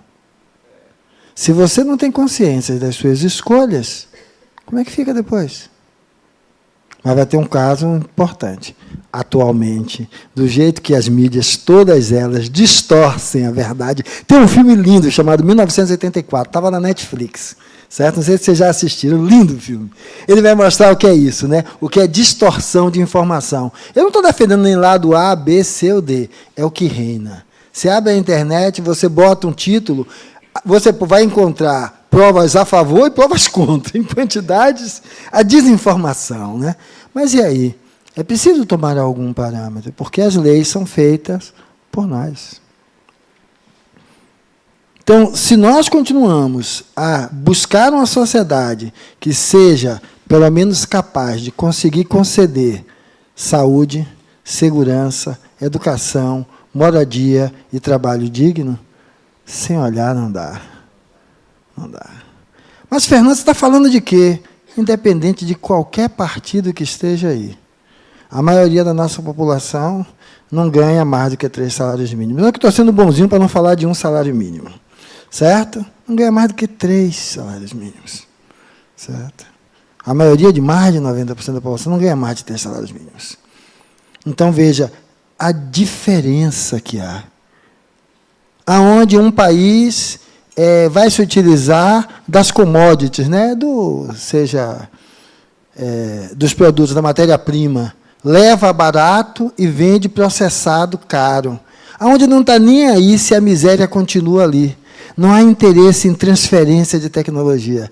Eu não quero que o outro aprenda a fazer, eu quero que ele me venda barato, para que eu ganhe mais dinheiro, só eu saiba fazer para vender para ele mais caro. Isso é tido como regras do mercado. Então, veja, manter uma sociedade como está, sempre como está. A luta por melhoria deve ser de todos. Todas as, de A a Z, tipos de partido que vocês coloquem. Mas, enquanto houver essa distância tão grande, vai ser difícil você eliminar, certo? Porque trabalho digno. Mas você está falando de quê? Digamos que vocês, tudo bem, o filho de vocês diz assim, ó, eu quero ser, papai, professor. E professor das primeiras séries. Você vai dizer o quê? Está doido, menino? Você vai morrer de fome. Que maluquice é essa? Agora, se ele disser, certo, que quer ser advogado, médico, aí é outra coisa. Até que também estão vilipendiando tudo isso, né? Mas veja como a gente olha que a profissão, que é a base para a formação das outras, é vilipendiada. Salários míseros. E continua aí. A gente, como sociedade, não responde a isso. Não responde a isso. Então, fica difícil. Fica literalmente difícil. Não, mas daqui a pouco é uma coisa fantástica. A aposentadoria vai ser uma cerimônia de exumação. Você exuma o cadáver e aí dá para ele a aposentadoria. Porque cada vez está ficando desse jeito, certo? Ah, mas a nossa sobrevida aumentou. Vá, com 60 anos, procurar emprego. Vá procurar emprego com 60 anos. Tá? Então, como é que nós, enquanto sociedade, reagimos quando eu falo isso tendo 25 anos, 30 anos, 40 anos, e quando eu falo isso tendo 60 anos? Então, como é que a gente pode olhar de uma maneira mais homogênea, entendendo desigualdade de riqueza como fruto da diversidade de aptidões, e aí continua, da cobiça e egoísmo? Mais facilmente a riqueza e o poder aproximam o homem das paixões e do egoísmo. Eu discordo. Eu discordo. Eu conheço pessoas que têm muito pouco e isso está presente. Você pega a criatura e transforma no porteiro. Porteiro. Ele passa a ser o porteiro. O porteiro do sistema de saúde da UPA, do hospital. Ele é o primeiro a criar problema com o pobre que vai entrar. Você vai encontrar isso no rico também, porque a questão não é classe social, não. É consciência do outro enquanto ser humano similar a você. Ah, mas quanto mais tem, não vai ter muita diferença, não. Porque quando parece aí que a riqueza, a criatura ganhava 1 salário, passou a ganhar 2. Pega o dinheiro, compra uma televisão, 65 polegadas, e bota no barraco. O vizinho do lado tem que ouvir tudo que ele bota de música. Porque tem que ouvir. Não se respeita o limite do outro. Isso não é só por classe social, não. Problemas de convivência, idem, você encontra na pobreza e no abastardo, do mesmo jeito. Violência doméstica, você encontra no pobre e no abastardo do mesmo jeito. A diferença é que o abastardo vai ter um plano de saúde, né? E o pobre miserável não vai ter. Elas têm. O SUS é algo significativo, porque quem não tem SUS sabe o que é não ter. Está longe de ser a melhor coisa, mas quem não tem nem o SUS sabe o que é não ter. Mas, então, alguém tem e o outro tem outras condições. Então, é preciso olhar o seguinte, como é que eu vejo isso, né? Hoje, aliás, em nosso país está diferente. Cada vez mais passa a ter pessoas que não têm mais plano, né, que não conseguem pagar, o negócio está ficando cada vez mais difícil, e a gente vai passando a idade e vira uma fortuna pagar um plano de saúde, né? Mas isso está aí presente. Hein? Quais os aspectos evolutivos da vida em sociedade e sua significação para o progresso humano?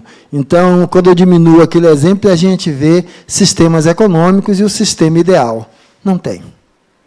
Olha aí, capitalismo, socialismo, as misturas, que já cada um se coloca de uma coisa e de outra. Vamos ver o quê? Miséria, pobreza e diferença social em todos eles. O que estou descrevendo é que não é o regime, é o ser humano que está ali inserido. O ser humano que está ali inserido. Enquanto eu não conseguir olhar como vocês começaram a enriquecer a possibilidade da sociedade a partir também de uma estrutura familiar mais igualitária, não muda.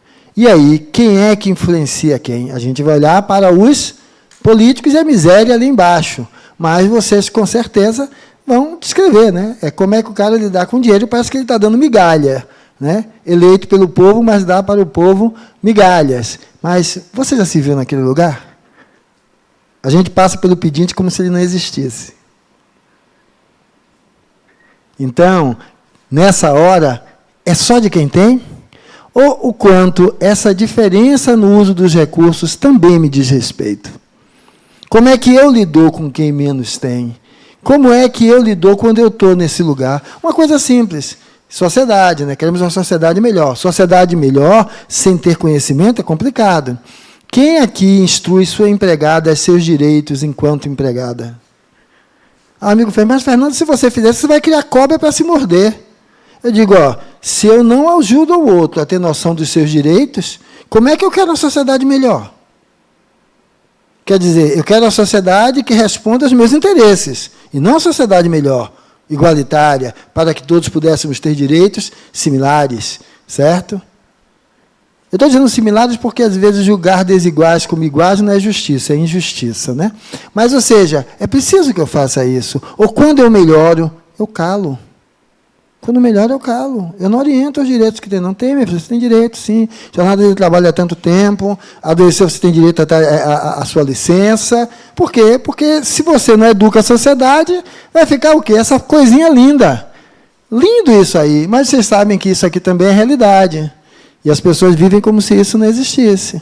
Então, como é que eu falo de sociedade justa, desses elementos, se eu não consigo enxergar, eu trato isso com indiferença, como se isso não batesse na minha porta. Isso aqui é lindo também, maravilhoso. Só que isso aqui também é uma realidade. Eu acho que isso é normal. Acho que isso é normal. Que não é por minha causa. Tudo que está na sociedade é por minha causa. Aí, na hora que eu estou na sinaleira, alguém me aborda com uma arma, e porque eu acelero o carro, dá um tiro e eu perco a vida, certo? Eu estou implicado naquilo. Porque eu alimento a sociedade que trata isso como algo normal. Eu alimento a sociedade que trata isso como algo normal. Eu faço essa sociedade. Então, a responsabilidade é a responsabilidade de todos. Porque se eu não conseguir ver desse jeito, eu vou me anulando. E a ideia não é se anular. A ideia é você poder ser alguém que faz a diferença. Eu lembro de minha filha em casa, acho que ela tinha uns 10 anos, é que está com 20 hoje, né? Alguma coisa aconteceu lá, eu estava em cima, minha casa tem esses vilares que tem uma parte embaixo e outra em cima. Aí ela tinha brigado com a menina que faz as coisas em casa, aí eu fiz o que foi. Não, porque a empregada, eu estava saindo de manhã ainda. Aí eu voltei, sentei na cadeirinha, na mesma altura que ela, e fez assim, seu pai é empregado. A menina está aqui buscando o sustento dela e trabalhando com dignidade. Você também será empregada. Então, aprender a lidar com o outro. Qual foi o problema? Em que você é melhor do que ela? Tinha 10 anos. Então, eu acho que é preciso começar a fazer dentro da família. Para você educar dentro da família. Você não tem aquela velha piada, né? Aquela velha história. O pai tinha casado, separou, casou lá com a outra mulher, o pai dele começou a ficar com Parkinson e tudo, e aí comia na sala, mas melava a sala, aí a mulher passou a botar ele para comer na cozinha, mas derrubava o prato, aí ela pegou um prato daqueles de madeira.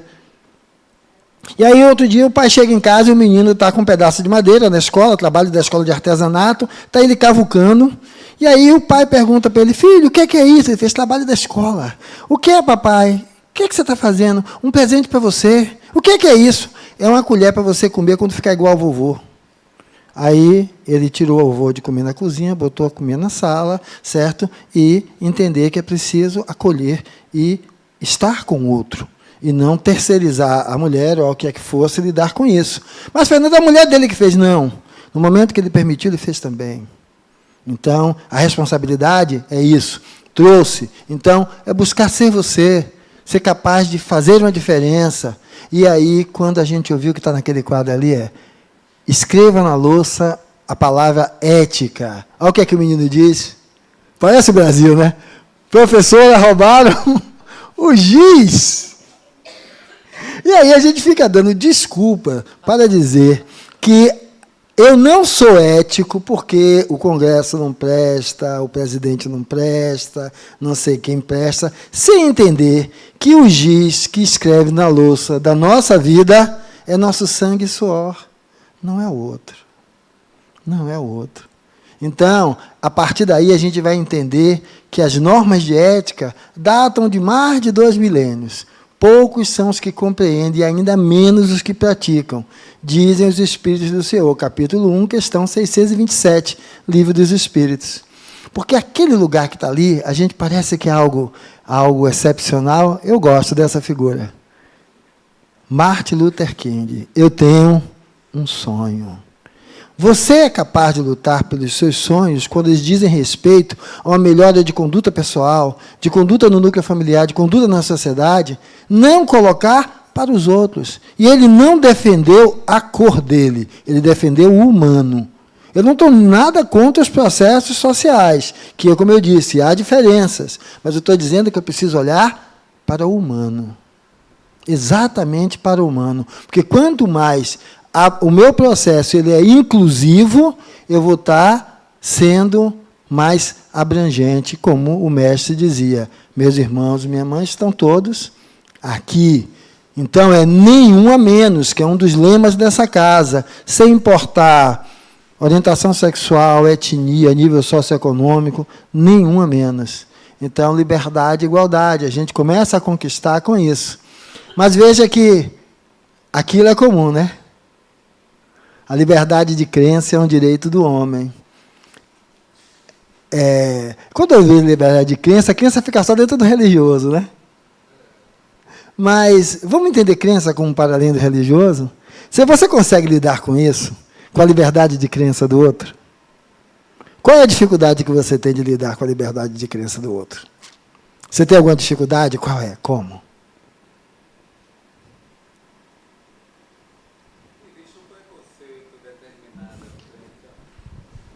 Existe um preconceito em determinada crença. Olha só, eu convidei um amigo para vir aqui. Aí ele disse, olha, é o Espiritismo, é uma doutrina fabulosa. Você venha, porque todo mundo vai lá, vai ter aquela palavra. Aí eu, antes de terminar, ele, peraí, Oswaldo, peraí. Não, eu sou evangélico. Eu não vou para isso aí, coisa nenhuma. Disse bem assim, coisa nenhuma. Eu, tudo bem, tranquilo, você está no seu direito, você está na sua liberdade. Mas como nós estamos conectados, eu queria dizer um negócio aqui sobre os adolescentes. Eu sou professor, e é justamente essa, você pisou no meu calo, do primeiro ano básico, primeiro, segundo, terceiro.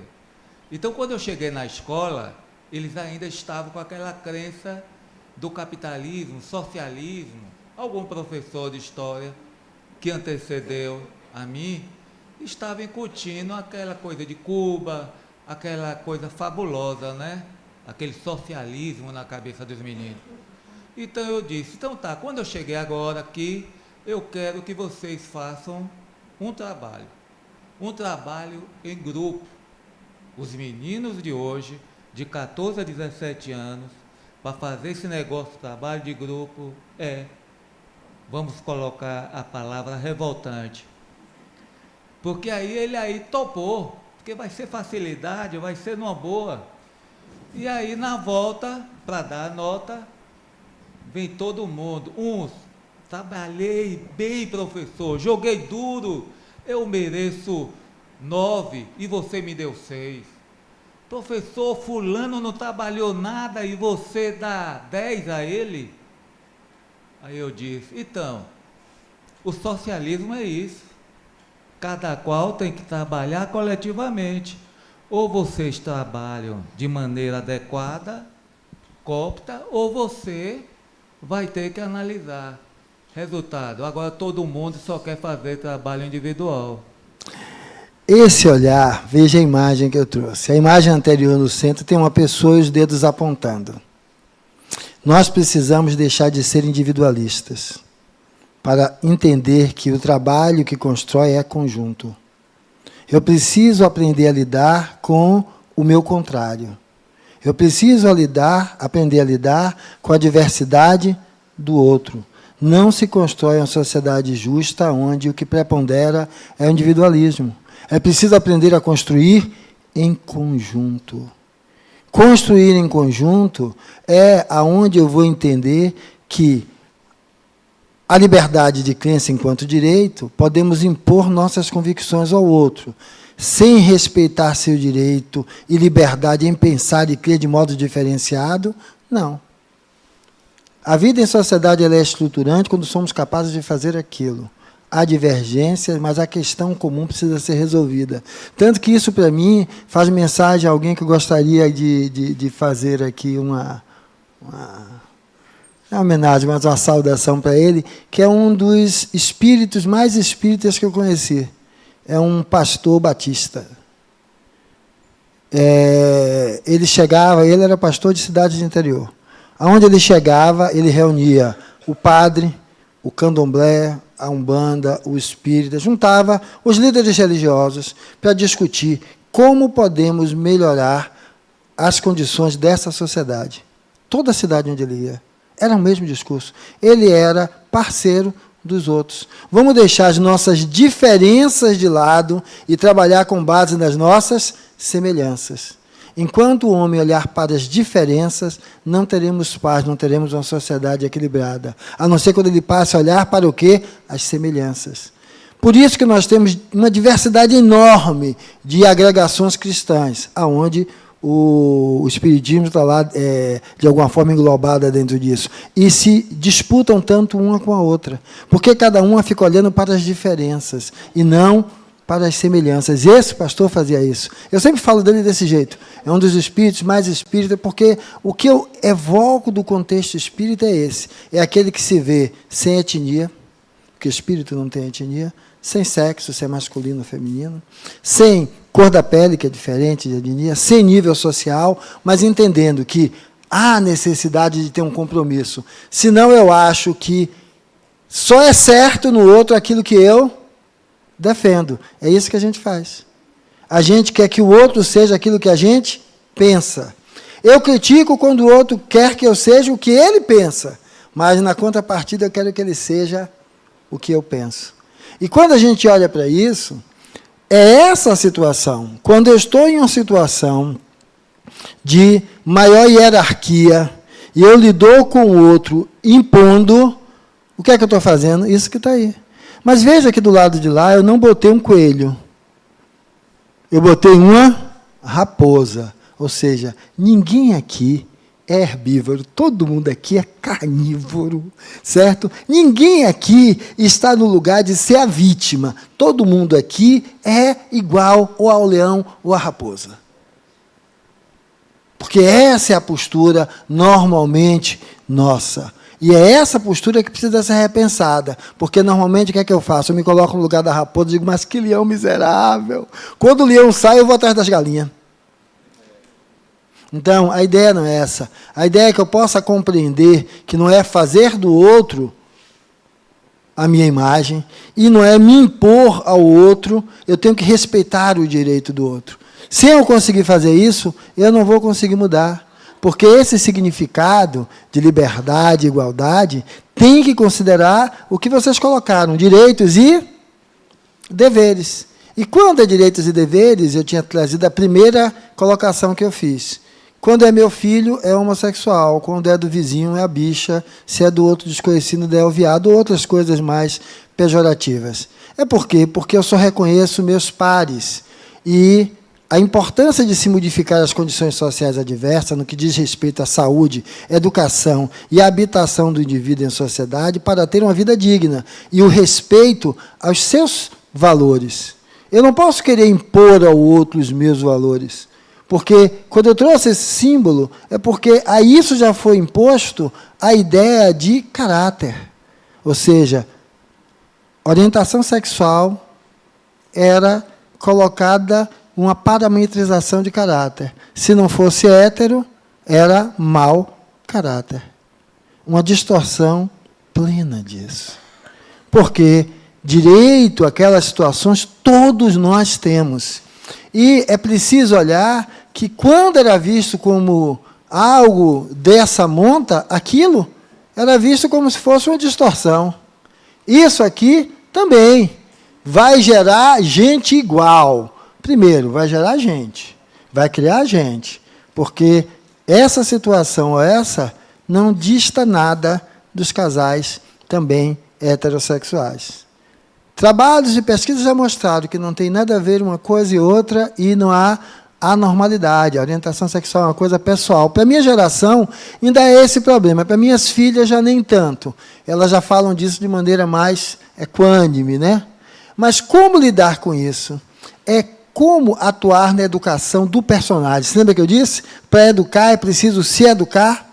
Então, eu tenho que olhar para os papéis que eu assumo e identificar. Aquilo que eu trouxe. O médico, o orador, o filho, os demais papéis. Aonde agora eu passo a ter um olhar crítico sobre esses papéis atuando em mim.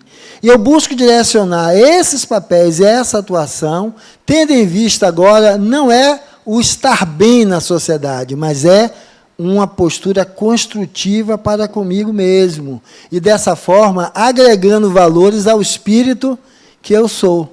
Porque aí esse quem sou vai ganhando agora outra gramatura. E, desse jeito, eu fortaleço a trajetória de Fernando para enriquecer Fernando espírito. Certo? Por quê? Porque eu vou identificar que isso é um fato. Nós não nascemos de nossas mães. É a vida que nos ensina a dar luz a nós mesmos várias vezes. Então, esse é, a meu ver, como eu enxergo o processo dentro do construto de crescimento social. E veja, quanto maior a evolução de um espírito, mais livre ele é para fazer suas escolhas e realizar seus destinos. Só que, veja, vocês já viajaram aqui, a gente desce aqui para Sergipe, né? Aqueles caminhão truncado, que são 2, 3 num só, né? Aquele caminhão, ele tem que respeitar o ônibus, que é menor do que ele. O ônibus tem que respeitar o carro de passeio, que é menor do que ele. O carro de passeio tem que respeitar o motociclista. O motociclista, o ciclista, o pedestre. Ou seja, estar acima é saber compreender e respeitar quem está abaixo. Se você se julga acima e você não consegue compreender e respeitar quem está abaixo, se você acha que está acima e não consegue impulsionar, estimular através do exemplo de sua conduta quem está abaixo, é porque você se acha muito além de um aquém, para o qual você está aquém do aquém que você critica. Porque quem está além já passou pela fase de quem está aquém e compreende, entende. Por que o olhar de Jesus era extremamente acolhedor? Porque ele já passou por tudo aquilo. Então, quando a gente começa a olhar desse jeito, eu vou terminar com esse texto que eu acho lindo, certo? Que diz o seguinte: ninguém pode construir em seu lugar as pontes que você vai precisar passar para atravessar o rio da vida, sua existência, dando significado, sentido, certo? Ninguém, só você. Existe, por certo, atalhos sem números, certo? Baixar um bozó, desculpa. Baixar uma oferenda, não, me desculpa. Rezar sem Pai Nosso, não, me desculpa. Dar sopa para os pobres, não, me desculpa. Nada disso, tá? Nenhum ato externo, e aí não é desrespeito a nenhuma religião, estou falando de ato externo, né? Porque qualquer uma dessas coisas que eu faço, oferenda a um Deus, seja ele qual for, dar sopa também não vai me fazer despertar para a minha jornada, eu tenho que me implicar. Eu tenho que me colocar no lugar do outro. A relação tem que ser de empatia. A relação tem que ser olhar o outro como pessoa, e não olhar de outra forma. Porque essas pontes são oferendas, essas pontes são rituais, para me levar aonde? Além do rio. Se eu seguir esses rituais, essas oferendas, essas práticas, eu vou chegar num além melhor. Não tem nenhum além melhor. Você vai se hipotecar. Vai acordar do outro lado e ver que se perdeu. Como a gente tem atendendo na quarta-feira, coordenadores, dirigentes de reunião mediúnica, presidente de centro espírita, que está desencarnado porque achou que ia chegar do outro lado e ia encontrar o quê? Benesses, né? Pelo que fez. Tudo que fez foi externo e não interno. Quando é interno, você respeita o outro na crença dele, na forma dele professar, na forma dele fazer. Você passa a entender que é a pessoa, cada um a lidar com o divino como quer. E não defender apenas estereótipos. Existe no mundo um único caminho, por onde só você pode passar. Onde leva, não me pergunte. Segue. Quem disse isso foi Friedrich Nietzsche. Então, eu acho que isso é um bom estímulo para eu entender que sociedade melhor, sem pessoa melhor, não existe. De volta.